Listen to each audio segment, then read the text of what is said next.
So good morning students. ਬੱਚੇ we were doing amines and ਆਪਾਂ reactions ਕਰ ਰਹੇ ਸੀ amines ਦੀਆਂ, ਠੀਕ ਹੈ। ਤੇ ਅੱਜ ਆਪਾਂ ਨੇ amines ਦਾ ਚੈਪਟਰ ਕੰਪਲੀਟ ਕਰ ਦੇਣਾ ਹੈ, ਠੀਕ ਹੈ ਨਾ। ਸੋ ਦੇਖੋ our next reaction ਜੋ ਆਪਾਂ ਨੇ ਅੱਜ ਸਟਾਰਟ ਕਰਨੀ ਹੈ that is reaction with phosgene। ਫॉस्जीन की ਹੁੰਦੀ है बच्चे कार्बोनाइल क्लोराइड COCl2, ठीक है। सो बिल्कुल इजी जी रिएक्शन है।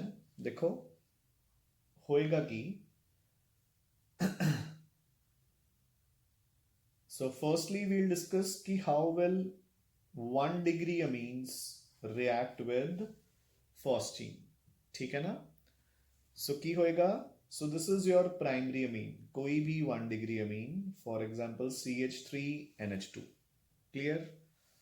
ਆਪਾਂ ਉਸ ਦੇ ਵਿੱਚ ਪਾਈ phosgene COCl2, clear। ਇੱਕ ਹੋਰ ਪ੍ਰਾਇਮਰੀ ਅਮੀਨ ਦਾ ਮੋਲੀਕਿਊਲ ਲਓ। ਸੋ ਦੋਨੋਂ Cls ਦੇ ਨਾਲ ਇੱਕ ਇੱਕ H ਆਊਟ ਹੋ ਜਾਏਗਾ, ਸੋ -2 HCl, clear। ਸੋ ਦੋਨੋਂ Cl ਦੀ ਜਗ੍ਹਾ ਤੇ ਅਮੀਨਸ ਦਾ ਰਿਮੇਨਿੰਗ ਪਾਰਟ ਅਟੈਚ ਹੋ ਜੂਗਾ ਰਾਜੇ, ਡਨ, ਠੀਕ ਹੈ। ਸੋ ਕੀ ਬਣ ਗਿਆ ਇਹ ਦੇਖੋ, NH2CONH2 ਕੀ ਹੁੰਦਾ ਹੈ, ਯੂਰੀਆ। ਤਾਂ ਨੇਮ ਬਣ ਗਿਆ N, N dash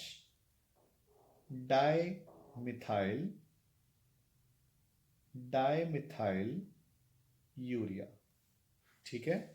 N, N dash dimethyl urea रजे। आई होप क्लियर, ठीक है। सो बिल्कुल इजी। अगर यही अपने पास कोई 2 डिग्री अमीन होएगी, सो सेकेंडरी अमीन्स, ठीक है ना। सो देखो सेकेंडरी अमीन का स्ट्रक्चर की होएगा, 2 मिथाइल ग्रुप्स लगे होंगे, ठीक है। सो आप इन्हां दे 2 मॉलिक्यूल्स लवांगे, कार्बोनाइल क्लोराइड, अगेन दोनों Cls ਦੇ ਨਾਲ दोनों मॉलिक्यूल्स ਦਾ H आउट, ਤੇ ਆਪਣੇ ਕੋਲ ਕੀ ਬਣ ਗਿਆ ਦੇਖੋ CO, इधर भी रिमेनिंग पार्ट अटैच हो गया और इधर भी रिमेनिंग पार्ट अटैच हो गया। नेम की बन गया N, N dash tetramethyl urea बचे, ठीक है। So it is tetramethyl urea now, clear. अपने को टेट्रामिथाइल डेरिवेटिव यूरिया दा बन गया now. So next we shall move on to 3 degree amines. So हुण 3 डिग्री अमीन्स बचे इदां देखो, 3 एल्काइल ग्रुप्स नाइट्रोजन दे नाल लगे है। अगर तुसी इन्हां दे विच फॉस्जीन पाओगे तो वी नो कि Cl ਦੇ ਨਾਲ ਜਾਣ ਲਈ H ਹੈ ਹੀ ਨਹੀਂ। ਸੋ ਆਪਾਂ ਲਿਖਾਂਗੇ 3 degree amines do not react with phosgene, ठीक है ना। 3 डिग्री अमीन्स ਦੀ phosgene ਦੇ ਨਾਲ ਕੋਈ ਰਿਐਕਸ਼ਨ ਨਹੀਂ ਹੁੰਦੀ, clear. So this ਕੰਪਲੀਟਸ another reaction. ਹੁਣ ਬੱਚੇ ਜਿਹੜਾ ਆਪਾਂ ਨੇ ਨੈਕਸਟ ਪਾਰਟ ਕਰਨਾ ਹੈ, ਠੀਕ ਹੈ ਨਾ, ਉਹ ਥੋੜਾ ਜਿਹਾ चलो आप टफ नहीं कह सकते, मतलब इट इनवॉल्व्स क्रैमिंग, ठीक है ना। सो आपने जो नैक्सट पार्ट डिस्कस करना है that is oxidation reactions of amines. So हुण आपां नूं प्रोडक्ट्स नूं क्रैम करना पेगा बच्चे, थोड़ी बहुत क्रैमिंग इज इनवॉल्व्ड, ठीक है ना। हाँ जी। सो देखो जो 1 डिग्री अमीन्स है,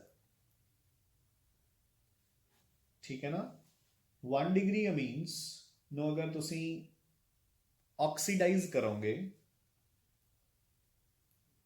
तो अपने कोल कन्वर्ट हो जाएंगे नाइट्रो कंपाउंड्स दे विच, ठीक है ना, through a sequence of steps. वो मैं दसूंगा कि वो सीक्वेंस की हुंदा है, ठीक है ना। तो जिहड़े ऑक्सीडाइजिंग एजेंट्स आपां इत्थे यूज कर सकते हैं, they can be KMnO4, potassium permanganate, number 2 H2SO5 H2SO5 ਜਿਹਨੂੰ ਆਪਾਂ ਕਹਿੰਦੇ ਆ ਪਰਆਕਸੋ ਸਲਫਿਊਰਿਕ ਐਸਿਡ ਜਾਂ ਫਿਰ Caro's acid. Number 3 H2O2 hydrogen peroxide, H2O2 hydrogen peroxide. ਠੀਕ ਹੈ, ਹੁਣ ਦੇਖੋ ਰਿਐਕਸ਼ਨ ਕਿਵੇਂ ਹੋਏਗੀ।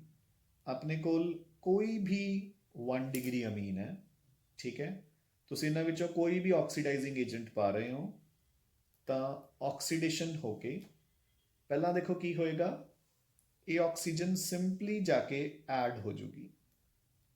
ਸੋ NH2 ਦਾ ਬਣ ਗਿਆ NHOH, ਤਾਂ ਜਿਹੜਾ ਇਹ ਪ੍ਰੋਡਕਟ ਬਣ ਗਿਆ, ਦਿਸ ਪ੍ਰੋਡਕਟ ਇਜ਼ ਕਾਲਡ ਹਾਈਡਰੋਕਸਿਲ ਅਮੀਨ, ਹੈ ਨਾ, ਮਿਥਾइल ਹਾਈਡਰੋਕਸਿਲ ਅਮੀਨ। ਦੇਖੋ ਨਾ, ਅਮੀਨ ਗਰੁੱਪ ਵੀ ਹੈ ਤੇ OH ਗਰੁੱਪ ਵੀ ਹੈ, ਸੋ ਮਿਥਾइल ਹਾਈਡਰੋਕਸਿਲ ਅਮੀਨ। ਠੀਕ ਹੈ, ਨੈਕਸਟ ਸਟੈਪ ਦੇ ਵਿੱਚ ਕੀ ਹੋਏਗਾ, ਇੱਕ H ਇੱਥੋਂ ਤੇ ਇੱਕ H ਇੱਥੋਂ ਆਕਸੀਜਨ ਦੇ ਨਾਲ ਮਿਲ ਕੇ water out. So removal of hydrogen ਵੀ ਕੀ ਹੁੰਦਾ ਬੱਚੇ, ਆਕਸੀਡੇਸ਼ਨ। ਆਪਣੇ ਕੋਲ ਬਣ ਗਿਆ ਨਾਈਟ੍ਰੋਸੋਅਮੀਨ, ਹੈ ਨਾ, ਆਪਣੇ ਕੋਲ ਨਾਈਟ੍ਰੋਸੋ ਕੰਪਾਊਂਡ ਬਣ ਗਿਆ। ਸੋ ਵੀਲ ਗੈਟ ਨਾਈਟ੍ਰੋਸੋ ਕੰਪਾਊਂਡ। ਠੀਕ ਹੈ, ਨਾਈਟ੍ਰੋਸੋ ਮਿਥੇਨ ਬਣ ਗਈ ਬੇਸਿਕਲੀ ਆਪਣੇ ਕੋਲ। ਹੁਣ ਇੱਕ ਹੋਰ ਆਕਸੀਜਨ ਆਊਗੀ, ਉਹ NO ਦੇ ਨਾਲ ਐਡ ਹੋ ਜੂਗੀ ਤੇ ਆਪਣੇ ਕੋਲ ਨਾਈਟ੍ਰੋਮਿਥੇਨ ਬਣ ਗਿਆ। Clear? So we will get nitro compounds from 1 degree amines through a sequence of steps ਬੱਚੇ। Clear? So this was the oxidation of 1 degree amines। ਹੁਣ ਆਪਾਂ ਨੇ ਕਰਨੀ ਹੈ oxidation of 2 degree amines। So ਬੱਚੇ 2 degree amines now। ਹੁਣ 2 degree amines ਚ ਕੀ ਹੁੰਦਾ ਦੇਖੋ, ਉਹਦੇ ਵਿੱਚ ਪਹਿਲਾਂ with KMNO4। ਸੋ ਦੇਖੋ ਤਾਂ ਹੀ ਉਹ ਇਸ ਨੂੰ ਕ੍ਰੈਮ ਕਰਨਾ ਪੈਂਦਾ ਹੈ, ਕਿਉਂਕਿ ਅਲੱਗ-ਅਲੱਗ ਅਮੀਨਸ ਅਲੱਗ-ਅਲੱਗ ਆਕਸੀਡਾਈਜ਼ਿੰਗ ਏਜੰਟਸ ਨਾਲ ਅਲੱਗ-ਅਲੱਗ ਪ੍ਰੋਡਕਟਸ ਦਿੰਦੇ ਆ। ਠੀਕ ਹੈ ਨਾ, ਸੋ ਪਹਿਲਾਂ ਆਪਾਂ KMNO4 ਨਾਲ ਕਰਾਂਗੇ। ਸੋ ਦੇਖੋ ਆਪਣੇ ਕੋਲ ਆ ਇੱਕ 2 ਡਿਗਰੀ ਅਮੀਨ ਹੈ, ਠੀਕ ਹੈ, ਆਪਾਂ ਇਸ ਦੇ ਵਿੱਚ ਪਾਇਆ KMNO4 ਜਿਸ ਨੇ ਆਪਾਂ ਨੂੰ ਦਿੱਤੀ ਨੇਸੈਂਟ ਆਕਸੀਜਨ। ਇੱਕ ਹੋਰ 2 ਡਿਗਰੀ ਅਮੀਨ, ਠੀਕ ਹੈ, ਦੋਨਾਂ ਦਾ ਜੋ H ਹੈ ਉਹ O ਦੇ ਨਾਲ ਮਿਲ ਕੇ ਵਾਟਰ ਆਊਟ। ਡਨ। ਤੇ ਪ੍ਰੋਡਕਟ ਕੀ ਬਣ ਗਿਆ, NN, CH3 CH3 CH3 CH3। Fine, clear? ਸੋ ਦੋਨੋਂ ਜਿਹੜੇ ਰਿਮੇਨਿੰਗ ਪਾਰਟ ਹੈ ਆਪਣੀ ਅਮੀਨ ਦਾ ਉਹ ਆਪਸ ਚ ਕੰਬਾਈਨ ਕਰ ਗਿਆ, ਹਾਈਡਰੋਜਨਸ ਰਿਮੂਵ ਹੋ ਗਈਆਂ। ਸੋ this is called oxidation.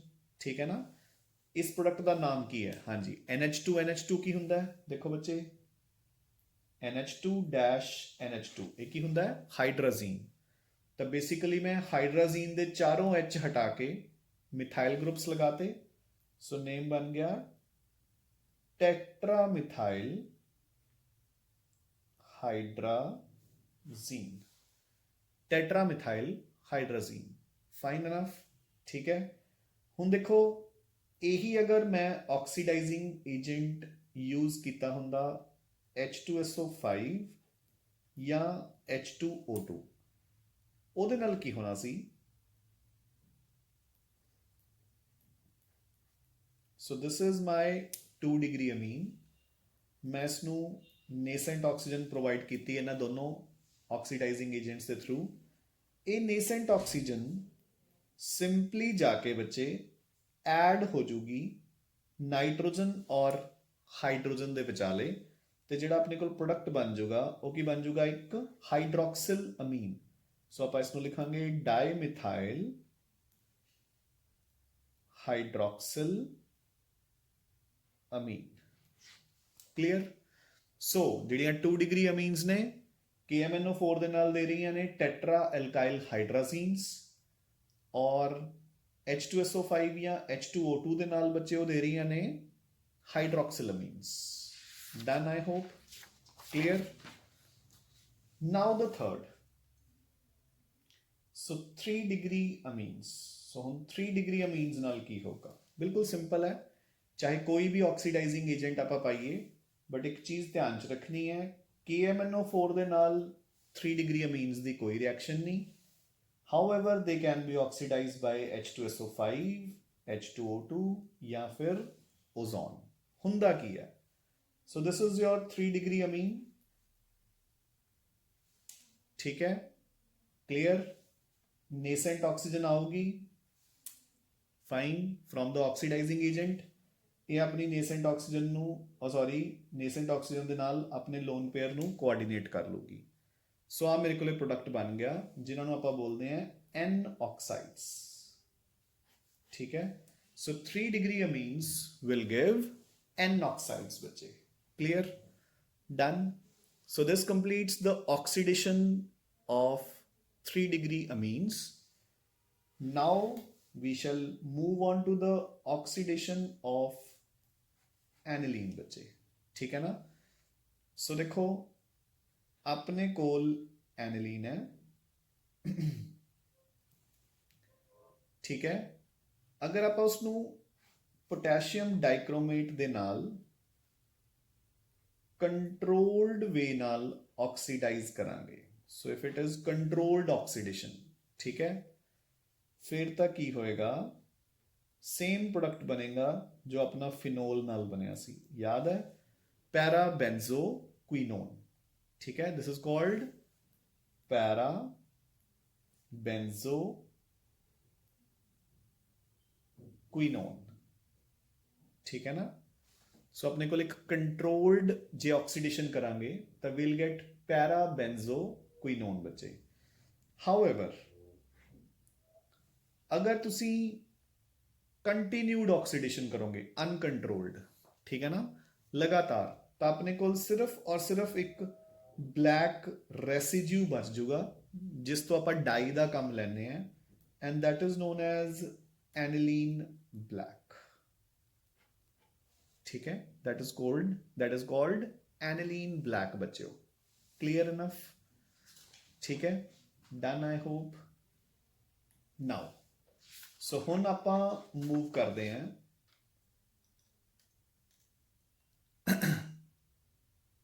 Last part ਤੇ ਇਸ ਚੈਪਟਰ ਦੇ, ਜਿਸ ਨੂੰ ਆਪਾਂ ਪੜ੍ਹਦੇ ਹਾਂ ਬੱਚੇ ਇਲੈਕਟ੍ਰੋਫਿਲਿਕ ਸਬਸਟੀਟਿਊਸ਼ਨਸ ਆਫ ਐਨਿਲੀਨ। Electrophilic ਸਬਸਟੀਟਿਊਸ਼ਨਸ of ਐਨਿਲੀਨ। ਠੀਕ ਹੈ ਰਾਜੇ? ਹੁਣ ਆਪਾਂ ਨੂੰ ਪਤਾ ਹੈ ਕਿ NH2 ਗਰੁੱਪ ਇੱਕ ਸਿੰਗਲੀ ਬੌਂਡਡ ਗਰੁੱਪ ਹੈ, so it will be electron pushing towards benzene ring। तो it will be electron pushing towards benzene ring। ठीक है ना? तो electron pushing होने करके it will be ortho and para directing। ये होएगा भी ortho and para directing। तो बहुत ज़्यादा pushing होता है बच्चे, ठीक है ना, highly activating। सो ਆਪਾਂ ਨੂੰ ਕੰਟਰੋਲਡ ਵੇ ਨਾਲ ਇਲੈਕਟ੍ਰੋਫਿਲਿਕ ਸਬਸਟੀਟਿਊਸ਼ਨਸ ਕਰਨੀਆਂ ਪੈਣਗੀਆਂ। ਠੀਕ ਹੈ ਨਾ? ਕਿੱਦਾਂ? ਸੋ ਦੇਖੋ, ਹੁਣ ਸਪੋਜ਼ ਮੈਂ ਪਹਿਲਾਂ ਕਰ ਰਿਹਾ ਇਸ ਦੀ ਬ੍ਰੋਮੀਨੇਸ਼ਨ। ਠੀਕ ਹੈ, ਨਾਓ ਵੀ ਆਰ ਟਰਾਈਂਗ, ਆਪਾਂ ਐਨਿਲੀਨ ਦੀ ਬ੍ਰੋਮੀਨੇਸ਼ਨ ਕਰਨੀ ਹੈ। ਸੋ ਬਿਲਕੁਲ ਫਿਨੋਲ ਦੀ ਤਰ੍ਹਾਂ ਜਿਵੇਂ ਆਪਾਂ ਨੇ ਫਿਨੋਲ 'ਚ ਕੀਤਾ ਸੀ, ਅਗਰ ਆਪਾਂ ਇਸ ਦੀ ਬ੍ਰੋਮੀਨੇਸ਼ਨ ਟਰਾਈ ਕਰਾਂਗੇ ਵਿਦ ਬ੍ਰੋਮੀਨ ਵਾਟਰ, ਯਾਦ ਹੈ ਕੀ ਹੋਇਆ ਸੀ? 3 ਬ੍ਰੋਮੀਨਸ ਆਉਣਗੀਆਂ, ਤਿੰਨੋਂ ਔਰਥੋ ਐਂਡ ਪੈਰਾ ਪੋਜੀਸ਼ਨ ਵਾਲੇ H ਹੋ ਜਾਣਗੇ Br ਨਾਲ ਆਊਟ, ਤੇ ਆਪਣੇ ਕੋਲ ਤਿੰਨਾਂ ਦੀ ਜਗ੍ਹਾ ਤੇ ਲੱਗ ਜੂਗਾ Br। ਠੀਕ ਹੈ, ਤਿੰਨੋਂ ਦੀ ਜਗ੍ਹਾ ਤੇ ਕੀ ਲੱਗ ਜਾਏਗਾ? Br ਰਜੇ। ਸਮਝ ਗਏ? ਜਿਹੜਾ ਇਹ ਪ੍ਰੋਡਕਟ ਬਣ ਗਿਆ, this is called 2,4,6 tribromo aniline. 2,4,6 tribromo aniline. Now ਹੁਣ ਫਿਨੋਲ ਦੇ ਕੇਸ ਤਾਂ ਤੁਹਾਨੂੰ ਯਾਦ ਹੋਏਗਾ ਆਪਾਂ ਨੇ ਕੀ ਕੀਤਾ ਸੀ। ਅਗਰ ਆਪਾਂ ਨੂੰ normal ortho and para products ਚਾਹੀਦੇ ਨੇ, ਹੈ ਨਾ, ਆਪਾਂ ਨੇ ਕੀ ਕੀਤਾ ਸੀ? ਬ੍ਰੋਮੀਨ ਨੂੰ ਐਡ ਕਰਤਾ ਸੀ ਇਨ ਦ ਪ੍ਰੈਜ਼ੈਂਸ ਆਫ CS2। ਆਪਾਂ CS2 ਦੀ ਪ੍ਰੈਜ਼ੈਂਸ 'ਚ ਅਗਰ ਐਡ ਕਰਾਂਗੇ ਤਾਂ ਆਪਣੇ ਕੋਲ normal ortho and para products ਬਣ ਜਾਣਗੇ। ਬਟ ਬੱਚੇ ਐਨਿਲੀਨ ਜੋ ਹੈ ਉਹ ਫਿਨੋਲ ਤੋਂ ਵੀ ਜ਼ਿਆਦਾ ਐਕਟੀਵੇਟਿੰਗ ਹੈ। ਠੀਕ ਹੈ ਨਾ। ਤਾਂ ਉਹਨੂੰ ਪਹਿਲਾਂ ਆਪਾਂ ਡੀਐਕਟੀਵੇਟ ਕਰਾਂਗੇ ਬਾਈ ਐਡਿੰਗ ਅ ਡੀਐਕਟੀਵੇਟਿੰਗ ਗਰੁੱਪ, ਠੀਕ ਹੈ ਨਾ। ਉਹ ਕਿਵੇਂ, ਹੁਣ ਦੇਖੋ। ਸੋ ਦੇਖੋ ਜ਼ਰਾ ਧਿਆਨ ਨਾਲ। ਸੋ ਦਿਸ ਇਜ਼ ਐਨਿਲੀਨ।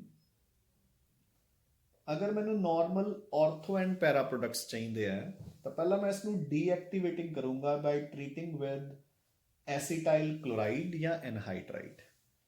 ਤਾਂ ਇਸ ਦਾ Cl ਤੇ ਇਸ ਦਾ H ਆਊਟ ਹੋ ਗਿਆ, ਤੇ ਆਪਣੇ ਕੋਲ ਦੇਖੋ NH ਦੇ ਨਾਲ ਅਟੈਚ ਹੋ ਗਿਆ C double bond O CH3।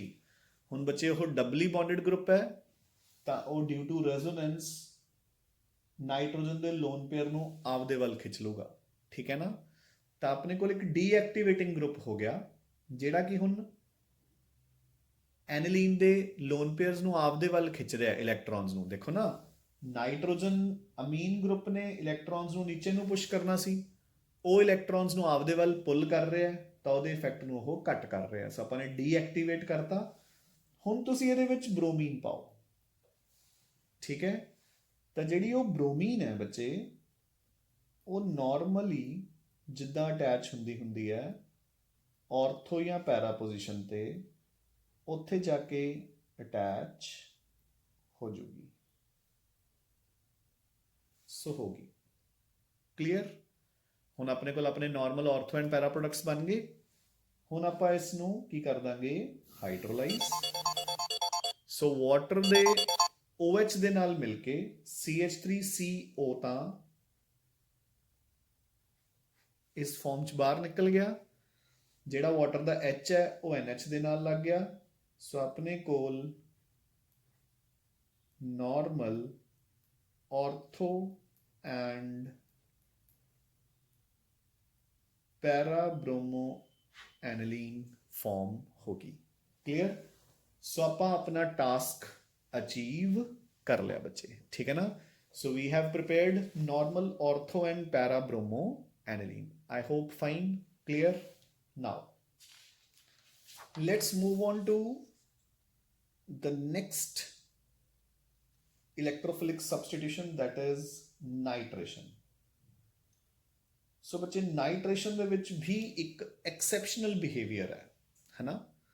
ਕਿਹੜਾ ਐਕਸੈਪਸ਼ਨਲ ਬਿਹੇਵੀਅਰ? ਸੋ ਦੇਖੋ, ਆਪਾਂ ਇਸ ਦੇ ਵਿੱਚ ਪਾਇਆ concentrated HNO3 in the presence of concentrated H2SO4। ਆਪਾਂ ਐਕਸਪੈਕਟ ਕੀ ਕਰ ਰਹੇ ਹਾਂ ਕਿ ਇਹ ਇੱਕ ਆਰਥੋ ਐਂਡ ਪੈਰਾ ਡਾਇਰੈਕਟਿੰਗ ਗਰੁੱਪ ਹੈ। ਤਾਂ ਆਪਣੇ ਕੋਲ ਇੱਕ ਪ੍ਰੋਡਕਟ ਬਣੂਗਾ ਇੱਦਾਂ,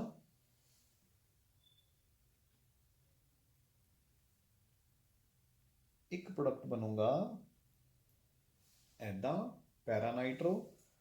but contrary to our expectations, ਆਪਣੇ ਕੋਲ ਮੈਟਾ ਪ੍ਰੋਡਕਟ ਵੀ ਬਣੂਗਾ ਨਾਲ ਨਾਲ, ਤੇ ਥੋੜਾ ਬਹੁਤ ਨਹੀਂ ਬਣੂਗਾ। 47% ਇਹ ਬਣੂਗਾ, 51% ਇਹ ਬਣੂ। ਸੋ ਪੈਰਾ ਤੇ ਮੈਟਾ ਲਗਭਗ ਸੇਮ ਹੈ, ਤੇ ਆਰਥੋ ਇਜ਼ ਓਨਲੀ ਨੈਗਲੀਜੀਬਲ 2%, ਠੀਕ ਹੈ। ਸਮਝ ਗਏ ਬੱਚੇ। ਨਾਓ ਹੁਣ ਤੁਸੀਂ ਕਹੋਗੇ ਸਰ ਫਿਰ ਅਗੇਨ ਕਿ ਆਪਾਂ ਨਾਰਮਲ ਪ੍ਰੋਡਕਟਸ ਕਿੱਦਾਂ ਫਾਰਮ ਕਰਾਂਗੇ, ਹੈ ਨਾ। ਅਗਰ ਆਪਾਂ ਨੂੰ normal ortho and para products ਚਾਹੀਦੇ ਆ, ਠੀਕ ਹੈ ਨਾ, ਉਹ ਆਪਾਂ ਕਿੱਦਾਂ ਬਣਾਵਾਂਗੇ ਬੱਚੇ। ਸੋ ਦੇਖੋ ਸੇਮ, ਪਹਿਲਾਂ ਆਪਾਂ ਇਸ ਦੀ ਕਰ ਦਾਂਗੇ ਐਸੀਟਾਈਲੇਸ਼ਨ। ਸੋ ਆਪਣੇ ਕੋਲ ਬਣ ਜਾਊਗਾ NHCO CH3। ਹੁਣ ਆਪਾਂ ਇਸ ਦੀ ਕਰਾਂਗੇ nitration. concentrated HNO3 plus concentrated H2SO4। ਸੋ ਆਪਣੇ ਕੋਲ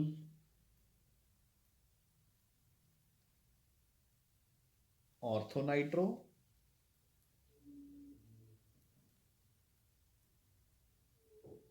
प्लस ਪੈਰਾਨਾਈਟ੍ਰੋ ਪ੍ਰੋਡਕਟਸ ਬਣ ਗਏ, ਠੀਕ ਹੈ। ਹੁਣ ਆਪਾਂ ਇਸ ਦੀ ਕਰਾਂਗੇ ਹਾਈਡਰੋਲਿਸਿਸ। ਤਾਂ ਆਪਣੇ ਕੋਲ ਨਾਰਮਲ ਆਰਥੋ ਤੇ ਨਾਈਟ੍ਰੋ ऑर्थो ते पैरा नाइट्रो एनिलीन फॉर्म हो गई बच्चे। क्लियर, ईजी इनफ, ठीक है। हाँ जी, चलो ਹੁਣ ਇਹ ਤਾਂ ਸੀ ਰਿਐਕਸ਼ਨਸ ਪੁਆਇੰਟ ਆਫ ਵਿਊ ਨਾਲ ਗੱਲ, ਹੈ ਨਾ। ਹੁਣ ਆਪਾਂ ਲੌਜਿਕ ਤੇ ਆ ਜਾਓ। ਮਤਲਬ ਆਪਾਂ ਕਹੀਏ ਕਿ ਸਰ ਤੁਸੀਂ ਕਹਿੰਦੇ ਹੋ ਕਿ ਇਹ ਆਰਥੋ ਐਂਡ ਪੈਰਾ ਡਾਇਰੈਕਟਿੰਗ ਹੈ, ਤਾਂ ਫਿਰ ਇੰਨਾ ਜ਼ਿਆਦਾ ਮੈਟਾ ਪ੍ਰੋਡਕਟ ਕਿਉਂ ਬਣ ਗਿਆ? ਕਿ ਸਿਰਫ ਰੱਟਾ ਹੀ ਮਾਰਨਾ ਪਊਗਾ ਕਿ ਇੱਕ ਐਕਸੈਪਸ਼ਨ ਹੈ, ਕਿ ਇਹਦਾ ਕੋਈ ਲੌਜਿਕ ਵੀ ਹੈ? ਲੌਜਿਕ ਹੈ ਬੱਚੇ। ਕੀ ਲੌਜਿਕ ਹੈ? ਇੱਧਰ ਦੇਖੋ। ਸੋ ਦੇਖੋ ਜ਼ਰਾ ਕਿ ਇੰਨਾ ਹਾਈ ਪ੍ਰੋਡਕਟ ਮੈਟਾ ਕਿਉਂ ਬਣਦਾ ਹੈ? ਕਿਉਂਕਿ ਆਪਾਂ ਬੱਚੇ ਆ ਰਿਐਕਸ਼ਨ ਕਰ ਰਹੇ ਹਾਂ, concentrated HNO3 and concentrated H2SO4, ਦੋ ਸਟਰੋਂਗ ਐਸਿਡਸ ਦੀ ਪ੍ਰੈਜ਼ੈਂਸ 'ਚ। ਤੇ ਜਦਕਿ ਐਨਿਲੀਨ ਕੀ ਹੈ ਬੱਚੇ? ਇੱਕ ਬੇਸ। ਸੋ ਦੇਖੋ ਦਿਸ ਇਜ਼ ਅ ਬੇਸ, ਠੀਕ ਹੈ। ਤੇ ਆਪਾਂ ਕਰ ਰਹੇ ਹਾਂ nitration in the presence of ਦੋ ਸਟਰੋਂਗ ਐਸਿਡਸ। ਐਸਿਡਸ ਕੋਲ ਕੀ ਹੁੰਦੇ ਨੇ? H positive ions. ਜਿਹੜੇ ਇਹ H ਪੋਜ਼ਿਟਿਵ ਆਇਨਸ ਨੇ ਉਹ ਐਨਿਲੀਨ ਦੇ ਨਾਲ ਰਿਐਕਟ ਕਰਕੇ ਉਸਨੂੰ ਕਨਵਰਟ ਕਰ ਦਿੰਦੇ ਨੇ ਇਨਟੂ ਐਨੀਲੀਨੀਅਮ ਆਇਨ, ਠੀਕ ਹੈ। ਦੇ ਕਨਵਰਟ ਐਨਿਲੀਨ ਇਨਟੂ ਐਨੀਲੀਨੀਅਮ ਆਇਨ। ਡਨ ਬੱਚੇ, ਕਲੀਅਰ। ਹੁਣ ਜਿਹੜਾ ਇਹ ਐਨੀਲੀਨੀਅਮ ਆਇਨ ਹੈ, ਮਤਲਬ ਇਹ ਨਹੀਂ ਕਿ ਸਾਰੀ ਐਨੀਲੀਨ ਇਸ 'ਚ ਕਨਵਰਟ ਹੋ ਜਾਂਦੀ ਹੈ, ਠੀਕ ਹੈ ਨਾ। ਸੋ ਇਹ ਜਿਹੜਾ ਐਨੀਲੀਨੀਅਮ ਆਇਨ ਹੈ, this is meta directing. You getting a point? ਇਹ ਜਿਹੜਾ ਐਨਿਲੀਨੀਅਮ ਆਇਨ ਬਣ ਗਿਆ, ਠੀਕ ਹੈ ਨਾ, ਬੀਇੰਗ ਪੋਜ਼ਿਟਿਵਲੀ ਚਾਰਜਡ, ਦੇਖੋ ਉਹਨੇ ਇਲੈਕਟ੍ਰੋਨ ਪੁਲਿੰਗ ਹੋ ਗਿਆ ਨਾ, ਇਹ ਪੁਸ਼ਿੰਗ ਨਹੀਂ ਹੈਗਾ, ਕਿਉਂਕਿ ਇਹਦੇ ਕੋਲ ਪੋਜ਼ਿਟਿਵ ਚਾਰਜ ਹੈ। ਤਾਂ ਇਲੈਕਟ੍ਰੋਨ ਪੁਲਿੰਗ ਹੋਣ ਕਰਕੇ ਇਹ ਬਣ ਗਿਆ ਮੈਟਾ ਡਾਇਰੈਕਟਿੰਗ। ਤਾਂ ਕਰਕੇ ਆਪਣੇ ਕੋਲ ਇੱਕ very high degree of meta product ਵੀ ਬਣ ਜਾਂਦਾ ਹੈ। Clear? So this completes your nitration. We move on to sulphonation now. So aniline ਦੀ ਸਲਫੋਨੇਸ਼ਨ ਕਿੱਦਾਂ ਹੋਊਗੀ? ਦੇਖੋ ਬੱਚੇ ਇਹਦੇ ਵਿੱਚ ਵੀ ਇੱਕ ਐਕਸੈਪਸ਼ਨ ਹੈ। ਸੋ ਆਪਾਂ ਨੇ NH2 ਦੇ ਵਿੱਚ ਪਾਇਆ concentrated H2SO4 with heat, ਠੀਕ ਹੈ। ਆਰਥੋ ਐਂਡ ਪੈਰਾ ਪ੍ਰੋਡਕਟਸ ਬਣਨੇ ਚਾਹੀਦੇ ਹੈ, ਬਟ ਇੱਥੇ ਕੀ ਹੋਏਗਾ? ਸਿਰਫ ਔਰ ਸਿਰਫ पैरा प्रोडक्ट ही बनूंगा। No ortho product will be formed बच्चे, ठीक है ना। This is known as sulphanilic acid. बच्चे एक ना सल्फानिलिक एसिड च भी एक इंपॉर्टेंट पार्ट है, ठीक है ना। मतलब there is a very very very important question linked to sulphanilic acid. वो की है देखो कि हुण सॉरी इत्थे NH2 सॉरी बच्चे ठीक कर लियो, ठीक है ना। हुण देखो ਸਲਫਾਨਿਲਿਕ ਐਸਿਡ ਦੇ ਵਿੱਚ ਕੀ ਹੈ? ਜਿਹੜਾ ਇਹ ਸਲਫਾਨਿਲਿਕ ਐਸਿਡ ਬਣ ਗਿਆ, ਇਸ ਦੇ ਨਾਲ ਇੱਕ ਵੈਰੀ ਇੰਪੋਰਟੈਂਟ ਕੁਐਸਚਨ ਹੈ ਆਪਣੇ ਕੋਲ। ਕਿਹੜਾ? ਦੇਖੋ ਆ ਇੱਕ ਬੇਸਿਕ ਗਰੁੱਪ ਹੈ, ਆ ਇੱਕ ਐਸਿਡਿਕ ਗਰੁੱਪ ਹੈ। ਆਪਾਂ ਨੂੰ ਪਤਾ ਹੈ ਐਸਿਡ ਐਂਡ ਬੇਸ ਆਪਸ 'ਚ ਮਿਲ ਕੇ ਸਾਲਟ ਬਣਾਉਂਦੇ ਨੇ। ਉਹ ਵਿਦ ਇਨ ਦ ਮੋਲੀਕਿਊਲ ਹੀ ਆਪਣੇ ਕੋਲ ਇੱਕ ਐਸਿਡ ਗਰੁੱਪ ਵੀ ਪਿਆ, ਇੱਕ ਬੇਸਿਕ ਗਰੁੱਪ ਵੀ ਪਿਆ। ਤਾਂ ਇਹਦਾ H ਪੋਜ਼ਿਟਿਵ ਇੱਥੇ ਮਾਈਗ੍ਰੇਟ ਕਰ ਜੂਗਾ ਤੇ ਆਪਣੇ ਕੋਲ ਇੱਦਾਂ ਦੀ ਸਪੀਸ਼ੀ ਰੈਡੀ ਹੋ ਜੂਗੀ। NH3 positive, SO3 negative। ਤਾਂ ਦੇਖੋ within the molecule ਆਪਣੇ ਕੋਲ ਪੋਜ਼ਿਟਿਵ ਤੇ ਨੈਗੇਟਿਵ ਚਾਰजेस ਦੋਨੋਂ ਆ ਗਏ। ਤਾਂ ਇਦਾਂ ਦੇ ਕੰਪਾਊਂਡਸ ਨੂੰ ਆਪਾਂ ਬੋਲਦੇ ਹਾਂ inner salts or zwitter ion. Very very very very very important ਬੱਚੇ। what do you mean by zwitter ion? ਠੀਕ ਹੈ, ਜਿੰਨੇ ਵਾਰ ਮਰਜ਼ੀ ਵੈਰੀ ਇੰਪੋਰਟੈਂਟ ਲਿਖ ਲਓ। मतलब very very very important. What do you mean by zwitter ion? When both the positive as well as the negative charges are present within the same molecule, that is known as zwitter ion, also known as inner salts। ਜੇ ਆਪਾਂ ਨੂੰ ਆਂਦਾ ਕਿ what are the conditions for the formation of a zwitter ion, ਤਾਂ conditions ਕੀ ਹੋਣਗੀਆਂ ਬੱਚੇ? ਆਪਾਂ ਲਿਖਾਂਗੇ ਕਿ both the acidic as well as the basic groups should be present within the same molecule। both the acidic as well as the basic groups should be present within the same molecule। Clear enough? ठीक है। So these are your zwitter ions। हाँ जी बच्चे, so this completes your sulfonation। ਹੁਣ next ਆਪਣੇ ਕੋਲ ਹੁੰਦੀਆਂ ਨੇ ਫਰੀਡਲ crafts ਐਲਕਾਈਲੇਸ਼ਨਸ ਤੇ ਐਸਾਈਲੇਸ਼ਨਸ।